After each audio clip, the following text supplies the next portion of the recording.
हाय बच्चों, आज हम आपको क्लास 12 का एक चैप्टर पढ़ाने चल रहे हैं जिसका नाम है reproductive health.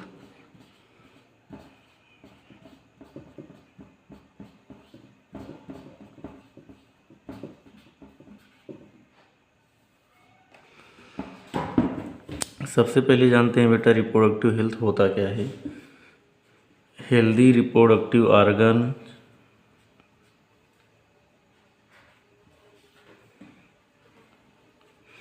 Healthy reproductive organ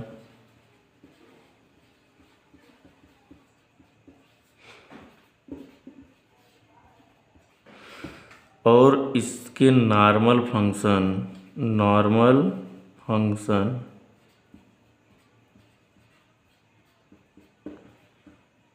healthy reproductive organ और इसके नॉर्मल फंक्शन क्या कहलाता है बेटा? Reproductive health. रिप्रोडक्टिव हेल्थ किसे कहते हैं? मतलब जो हमारे पास रिप्रोडक्टिव ऑर्गन है वो बिल्कुल परफेक्ट हों, ठीक हों और वो नॉर्मल फंक्शन करते रहें, इसी को हम बोलते हैं बेटा रिप्रोडक्टिव हेल्थ। WHO ने एक अपनी डिफिनीशन बताई है बेटा। WHO के अकॉर्डिंग रिप्रोडक्टिव हेल्थ की डिफिनीशन क्या होती है? जब हम फिजिकल,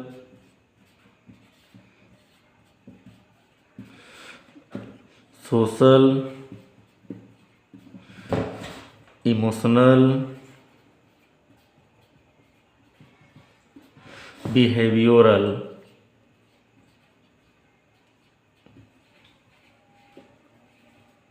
जब हम फिजिकल, सोशल, इमोशनल, बिहेवियरल इन चारों पहलुओं में बेटा हम बिल्कुल परफेक्ट होंगे तो उसको रिप्रोडक्टिव हेल्थ कहा जाता है।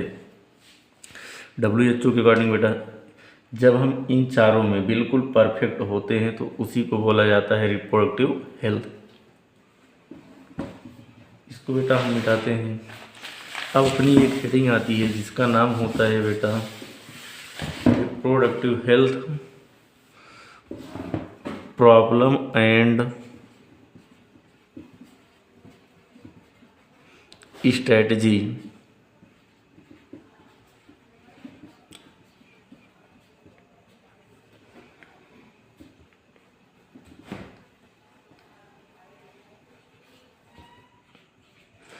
Reproductive health problem and strategy, ये बेटा अपनी हेडिंग है। इस हेडिंग में हमको क्या क्या देखना है बेटा? इस हेडिंग में बेटा हमको पूरा एक लाइन से पढ़ना नहीं, क्योंकि क्वेश्चंस यहाँ से बहुत ना के बराबर आते हैं। जो मेन है उसी को हम आपको बता देते हैं। सबसे पहले 1951 में बेटा इंडिया ने फैमिली प्लानिंग की शुरुआत की।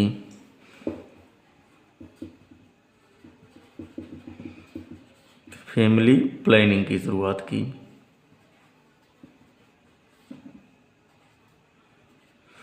1951 में बेटा इंडिया ने क्या की? फैमिली प्लानिंग की शुरुआत की। बाद में इसका नाम बेटा बदल के RCH कर दिया गया। इसका फुल नेम होता है बेटा reproductive child health care. Reproductive child health care इसी फैमिली प्लानिंग का नाम बेटा चेंज कर दिया गया, जिसका नाम क्या रखा गया? RCH, reproductive child health care. इस RCH में बेटा हम लोग रिप्रोडक्शन से संबंधित जो चीज़ें हैं उनके बारे में लोगों को बताते हैं। रिप्रोडक्शन से संबंधित जो चीज़ें हैं उनके बारे में क्या करते हैं बेटा? लोगों से बताते हैं। जैसे STD के बारे में बताया जाता है। STD इसका मतलब होता है सेक्सुअल ट्रांसमिटेड डिजीज, इसके बारे में बताया जाता है। इनफर्टिलिटी के बारे में बताया जाता है। इनफर्टिलिटी के बारे में बताया जाता है। प्रेगनेंसी के बारे में बताया जाता है।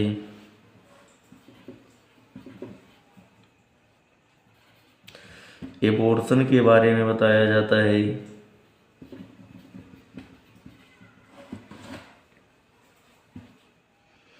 यमसी के बारे में बताया जाता है। फैमिली प्लानिंग या फिर RCH में बेटा इन सभी के बारे में बताया जाता है। अब आगे देखते हैं बेटा, इसी हेडिंग में हमको मिलेगी एमनियोसेंटेसिस।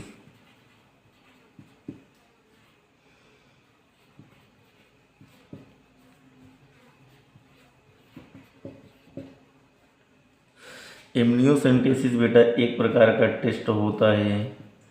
एमनियोसेंटेसिस एक प्रकार का बेटा टेस्ट होता है। इस टेस्ट को हम लोग क्यों किया करते थे या फिर साइंटिस्ट क्यों किया करते थे? बच्चे के अंदर जो जेनेटिक डिसऑर्डर है, जो जेनेटिक डिसऑर्डर है उसी का पता लगाने के लिए करते थे।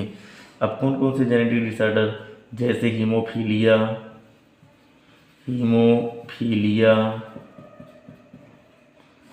सिकल सेल एनीमिया,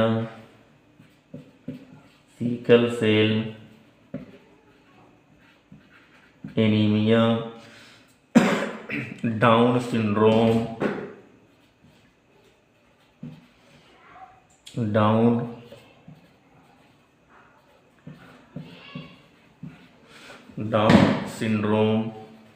इन सब रोगों का पता लगाने के लिए बेटा हम लोग एमनियोसेंटेसिस किया करते थे।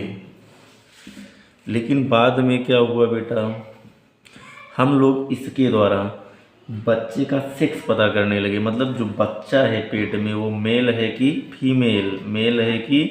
फीमेल, इसको चेक करने लगे इस यंत्र के द्वारा। कैसे चेक किया करते थे बेटा, जैसे मान लो ये बच्चा है, एम्ब्रियो है, इसके चारों ओर फ्लूइड रहा करता है जिसे हम बोलते हैं इम्नियोटिक फ्लूइड।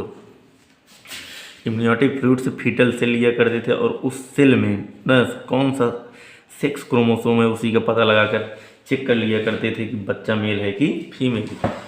उसके बाद सरकार ने क्या किया, इसको बैन कर दिया। अब बेटा इसी हेडिंग में बेटा हमने आपको क्या क्या बताया, फैमिली प्लानिंग, RCH ना, एमनियोसेंटेसिस के बारे में। इसी हेडिंग में बेटा एक दवा आती है जिसका नाम है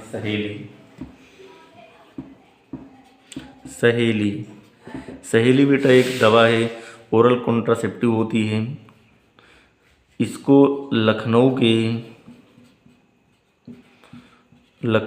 CDRI में बनाया गया। इसे लखनऊ के CDRI में बनाया गया। इसका प्रयोग अगर लड़कियाँ करती हैं तो प्रेग्नेंट नहीं होती। इसको 1 वीक में 1 बार लिया जाता है। इस हेडिंग में बेटा इतनी ही चीज़ें इंपॉर्टेंट थी, इसको हम आपको पूरा बता चुके हैं। अब बाकी हम नेक्स्ट वीडियो में देखेंगे।